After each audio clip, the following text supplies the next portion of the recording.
Mėly studentai, abiturientai, dėstytojai, tėveliai, visi, kam rūpi mūsų aukštojo mokslo ateitis. Mūsų visuomenė, o kartu ir ši šalis, esame ant permainų mūsų mokslo ir studijų sistemoje slenksčio. Ilgai brandintos, kruopščiai ruoštos permainos atneš teigiamus pokyčius į mūsų studijas ir mokslą.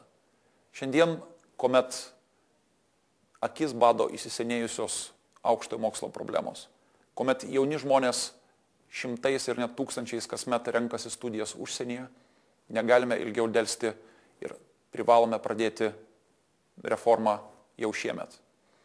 Netrukus Seimas balsuos, o po to turėsime imtis įgyvendinimo darbų tam, kad Lietuvoje atsirastų aukštesni studijų kokybės standartai. Studento krepšelio įdiegimas vers aukštasias mokyklas labiau stengtis dėl studentų. Stengtis teikiant kokybiškesnės aukštojo mokslo paslaugas. Konkuruoti dėl lėšų tam, kad galėtų dirbti dar geriau ir jausti, kad jeigu tu krūti dirbi, tu gausi ženklesnį finansavimą. Mums rūpi ir tai, kad universitetai pradėtų dirbti efektyviau ir todėl bus pertvarkyta aukštųjų mokyklų vadyba. Bus diegiama ne tik tai atskaitomybė visuomeniai, bet ir pasitikima aukštosiomis mokyklomis labiau nei iki šiol.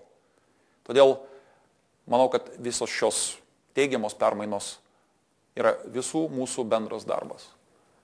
Turime nestokoti ambicijos kaip šalis, kuri norime būti pranašesnė ne tik tai už savo kaimynus, bet ir didžiuotis savo pasiekimais pasaulyje.